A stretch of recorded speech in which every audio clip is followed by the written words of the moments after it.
അൽമായ സിനഡിനെതിരെ സിറോ മലബാർ സഭ. അൽമായർ സിനഡ് നടത്തുന്നു എന്നത് അത്ഭുതമുണ്ടാക്കുന്നു. സഭയെ പ്രതിനിധീകരിക്കുന്നത് മെത്രാന്മാരുടെ സിനഡാണ്. സഭയുടെ നന്മയല്ല തകർച്ച ലക്ഷ്യം വെച്ചാണ് സിനഡ് എന്നും സിറോ മലബാർ സഭ പ്രസ്താവനയിൽ അറിയിച്ചു. വിവരങ്ങളുമായി നിതിൻ സേവ്യർ ചേരുന്നുണ്ട്. നിതിൻ, മറ്റെന്തെല്ലാം വിവരങ്ങളാണ് ഈ പ്രസ്താവനയിലുള്ളത്?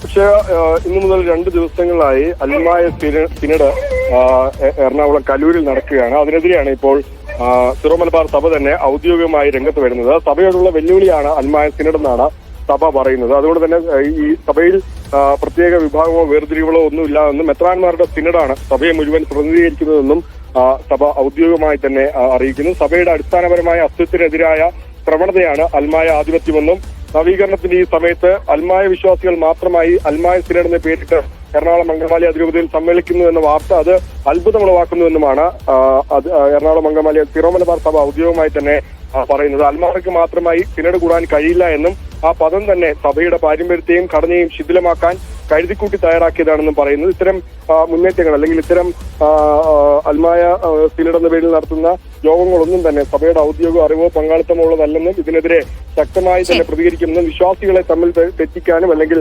വിശ്വാസികളെ തെറ്റിദ്ധരിപ്പിക്കാനുമുള്ള നീക്കമാണ് ഇത്തരം സമ്മേളനങ്ങളെന്നുമാണ് സഭ പറയുന്നത്. ഒപ്പം തന്നെ ഈ സഭയുടെ നന്മയേക്കാൾ അതിന്റെ തകർച്ച ലക്ഷ്യം വെച്ചാണെന്നും സഭയുടെ അപ്പസ്തോലിക നേതൃത്വത്തെ വെല്ലുവിളിക്കുന്ന ശൈലിയിലാണ് ഇത്തരം യോഗങ്ങൾ നടക്കുന്നതെന്ന് വിശ്വാസികൾ തിരിച്ചറിയണമെന്നും സഭ ഔദ്യോഗികമായി പ്രസ്താവിക്കുന്നു. അക്ഷയ, ശരി, വിവരങ്ങൾ നൽകിയത് നിതിൻ സേവ്യറാണ്.